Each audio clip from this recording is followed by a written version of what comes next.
आज आम्हाला घरून निघालेले जवळजवळ 11वा दिवस आहे आणि आम्ही इथून ओंकारेश्वरापासून निघाल्यापासून आम्हाला मला वाटतं जवळजवळ 6 दिवस झालेले आहेत ते. आणि आज आम्ही पिपली या गावात थांबलो होतो आणि तिथे माँ नर्मदा परिक्रमा सेवा संस्थान यांच्याकडून आम्हाला उत्तमाची सेवा देण्यात आली. त्याच्यानंतर त्यांचं हे आश्रमच म्हणा थोडंसं इथे आमची पूर्णपणे सेवा काय आम्हाला खाण्याची व्यवस्था राहण्याची व्यवस्था पूर्णपणे करण्यात आली. त्यानंतर हे गावातील मंदिर आहे, सुंदर मंदिर आहे, हे आपण बघू शकता. खूप छान मंदिर आहे आणि इथली लोक म्हणाल तर खूपच छान. त्यांनी आम्हाला आग्रहाने पूर्णपणे वाढलं, सर्व आग्रह करून वाढलं आणि खूपच उत्तम अशी सेवा केली त्यांनी. आणि आता सकाळी पहाटे जाताना सुद्धा आम्हाला चहा नाश्ता देऊन ते पाठवत आहेत. आता आम्ही आज सकाळी 5:30 वाजता प्रवासाला सुरुवात केली. त्याच्यानंतर जवळजवळ 70-80 किलोमीटर आम्ही आता पार केलं आहे. आता आम्ही मांडव या ठिकाणावर आलो आहेत आणि जाताना रस्त्याला असं एक घाट लागला आणि त्या घाटामध्ये एक किल्ला दिसला. तर तो किल्ला पाहून आम्हाला जरा मोह आवरत नाही म्हणून तो आम्ही किल्ला पाहण्यासाठी आलो. तर हा समोर किल्ला दिसतोय आणि त्यात आमचे सवंगडी आता आतमध्ये प्रवेश केले आणि जातोय आम्ही. त्यात मायाबुवा तर हे खालचं हे लोकेशन दाखवतं म्हणजे आमचे आपले माचेप्रमाणेच आहे. ते जवळजवळ अशी पर्वतरांग आहे आणि मध्ये असा खोल खड्डा आहे. इथे जर म्हणजे मला काही माहीत नाही पण एक आहे इथल्या सरकारने इथे जर का बांध घातला तर नक्की बंधारा होईल मोठा असे. तर आता इथून पुढे जाऊया, जर बघूया. किल्ला तर छान दिसतोय. आता पुढे जातोय जरा. हे बघा, ह्याला स्मारक म्हणून घोषित केलं. ते काही नाव वगैरे नाही दिलं असं, पण मांडवमध्ये येतो म्हणजे मांडव किल्लाच धरून चालूया आपण.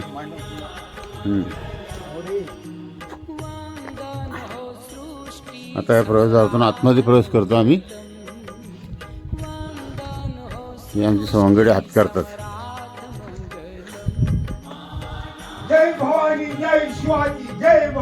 बघितलं ना, छत्रपतींचा आपल्या एवढा महिमा आहे.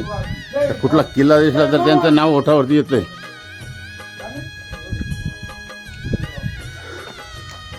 एवढंच आहे, ते संरक्षण केलेलं आहे.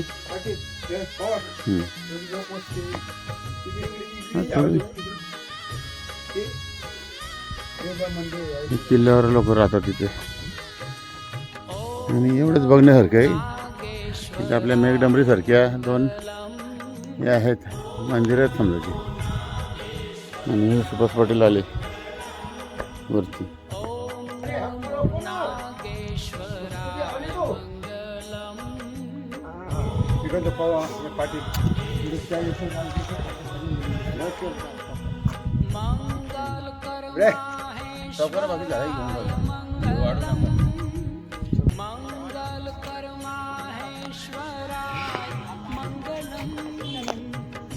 हे आता आम्ही सोनगडीत आलोत. हे आमचे 2 साथीदार आहेत. हे साथीदार आहेत, आमच्याबरोबर बाईकने प्रवास करतात. तेव्हा पुढे जातो आम्ही त्यांच्या पाठीमागे आहोत. त्यानंतर आता तुम्हाला जो दाखवला होता तो सोनगड नाही सोनगड आहे. ते तो मी नाव नव्हतं सांगितलं मागाशी बघितलं ते आपण सोनगडचा किल्ला आहे आणि ते मंदिर आहे. याच्यामध्ये हे सर्व किल्ल्यांचं भाग आहे. त्याच्यामध्ये मंदिर आहे. हे बघा, हे बांधकाम वरून बघू शकता तुम्ही. पुरातन बांधकाम आहे, छान आहे. आपले गणपती बाप्पा. तर अशा प्रकारे इथे एक मंदिर दिसलं आहे, त्यासाठी आम्ही थांबलो आहे.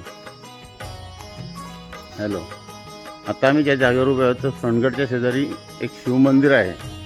इथे एकदा मी येऊन गेलेलो आणि खूप सुंदर दृश्य मी दाखवतो तुम्हाला. शिवमंदिर आहे, पुरातन शिवमंदिर आहे. वरून पण तुम्हाला दाखवलं आता आहे. तर इथे आहे ना,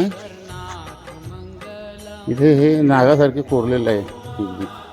मागच्या वेळेला आम्ही आलो तेव्हा इथून पाणी वाहत होते. याच्यातून पाणी वाहत होते आणि ते इकडे जात होते. हा कुंड आहे त्याचा. त्यानंतर हे शिवमंदिराचं दर्शनी भाग इकडचं. म्हणजे ते किल्ल्या टाईपच आहे, किल्ल्या टाईप आहे ना. आणि आतमध्ये जाऊन बघूया आपण. हा आत जाण्यासाठी जिना आहे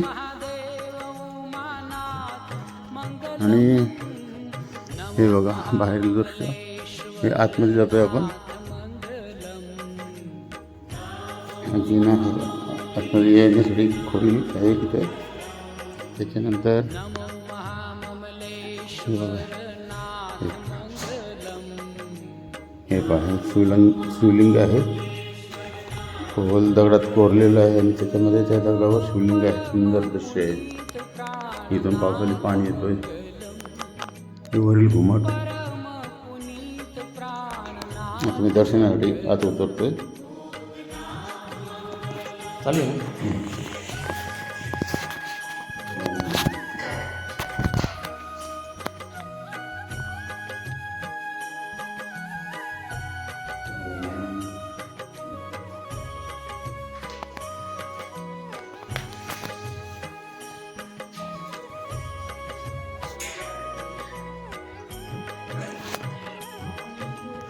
त्यात नंतर एक दुसरी रूम आहे, तिथेही शिवलिंग आहे ते. त्यानंतर या कोपऱ्यामध्ये शिवलिंग आहेत, या बाजूला शिवलिंग आहेत. सर्व शिवसृष्टीच आहे इथे. हेच ते शिव मंदिराजवळील स्ट्रक्चर. आणि हा जिना आहे, वरती चढणारी शिड्या आहेत त्या. इथून येताना आम्ही खाली आलो. आता आम्ही इथे मालवामध्ये आलोत आणि इथे श्रीरामांचे मंदिर आहे. इथे श्रीरामांची एक प्राचीन मूर्ती आहे, चतुर्भुज. ही अशी क्वचितच पाहायला मिळते. अशी प्राचीन मूर्ती या मंदिरात आहे. हे समोर मंदिर आहे आणि आता आहे प्रवेशद्वार.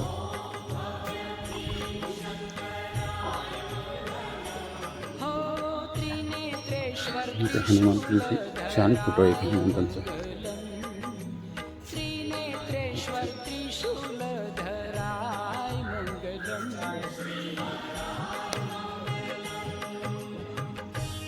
आपण एकदम छान फोटो आहे, खूप छान फोटो आहे तिथे. आपण छानच. हा मंदिराचा गर्भगृह आहे.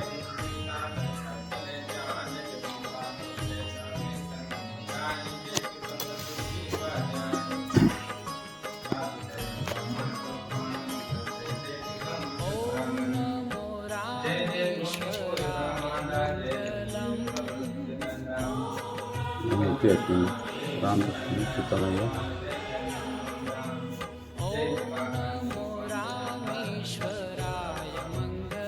ही ऐतिहासिक कथा त्याच्याबद्दल.